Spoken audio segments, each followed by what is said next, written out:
Welcome to another edition of Retro Game Tuesday.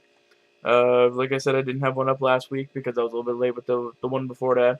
So the game I picked out was on the Super Nintendo. Was also released on the Game Boy, and a special championship edition was released on the Sega Genesis, which I do own. I do not own the Game Boy version, but the one I did review was Street Fighter. I owned this as a child. I'm going to talk about my memories with it.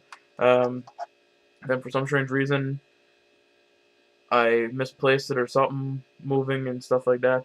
And I rebought this a couple of months ago. Um, this copy did not want to work at all, but I cleaned it up with the special Super Nintendo tool and everything like that. And now it's working again. Uh, this was released in the arcades in 1991, but the console version only came out in Japan in 1992, June of 1992, and we got it later on in August of 92. It's released by Capcom and published by Capcom. Um, Sorry about that. I always forget to turn my phone off. There's 8 playable characters with 4 like bosses that you cannot play as.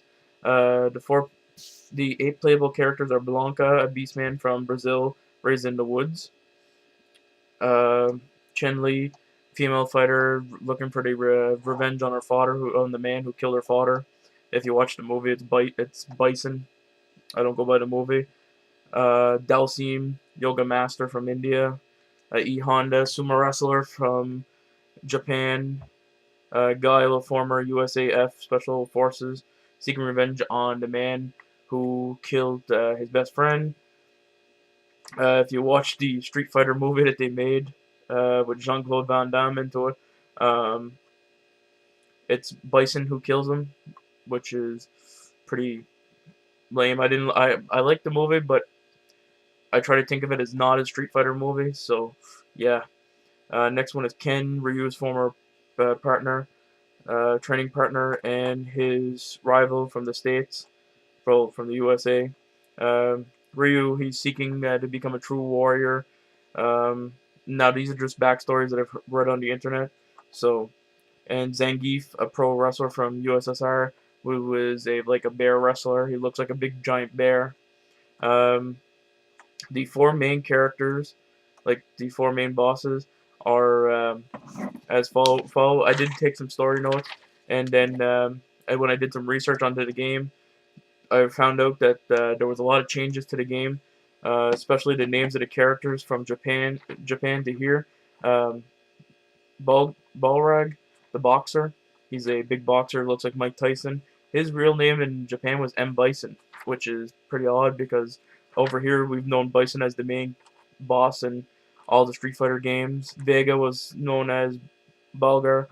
Um, he is a Spanish cage fighter that has a mask on and uses his claws like Freddy Krueger to rip up his opponents.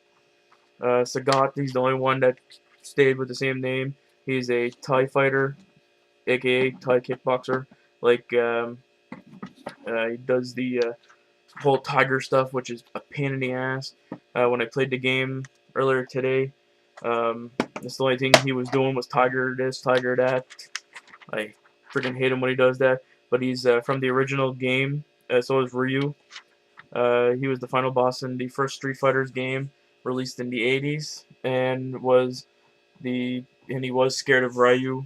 So like I said, I did some story notes onto this, so I can have a little history back onto this game. And M Bison was all known as Vega in Japan, which is a little bit odd. And he's the leader of the criminal organization. He has special powers where he can turn his hand into like a fire punch and everything like that. All characters have signature moves. Chen-Li has the kicks, and she does like a little fireball, a little blast of energy from her hands. Blanca, if you push down and swat a couple times, he'll electrocute. E Honda does the hand gelsters. Dalsim is more fire. Giles does the flash kick and the sonic boom. Ryu and Ken use Hayoukens, and Zangief is more wrestling type moves. Um, Overall, this game is pretty good. I grew up with Mortal Kombat over this. So um, I'm when I was a child, I used to play a lot more Mortal Kombat than what I did play Street Fighter. Um, there was I heard there's a lot of things they took out from the arcade version when they ported it into the Super Nintendo version and Super Famicom version, like the sounds and everything like that, like the countdown of the clock when you get defeated. There was supposed to be blood into it, which we never got. We only got blood on the scenes where you wanted to continue, stuff like that. Um, and all these different sounds and everything like that when the fighters are doing certain moves. We didn't get them at all. So yeah, that's what happened there. So yeah, that's my review on Street Fighter 2. It's a good game. If you want some difficulty going through it, there is some difficult parts. Vega is very hard to get through when you're going through the game, especially on like harder difficulties. I beat it on difficulty 4 or 5. I can't remember. And then, well, just to breeze through it, the last week I beat it on difficulty 0. So yeah, and then I just went and put it on tree and went through it a couple times. Well, once. And my main characters I use is usually Blanca, Zangief, or Ryu. Those are my 3 main characters. I'm more better with Ryu than the rest of them. Blanca I started getting better with at the end. I was even doing the spin thing when he shoots at you. So yeah, overall, great game, great fighting game. I would recommend it to people. I would also recommend the later on versions like the Super Street Fighters and everything like that. But when I get my hands on those, I'll do reviews on those. For right now, this is my review on Street Fighter 2. Hopefully everybody enjoys. I want to thank you all for watching. Everybody keep gaming, and remember, if you want hard games, go to Retro. Um, and remember to spread the word of the Mad Gamer, and thank you for watching.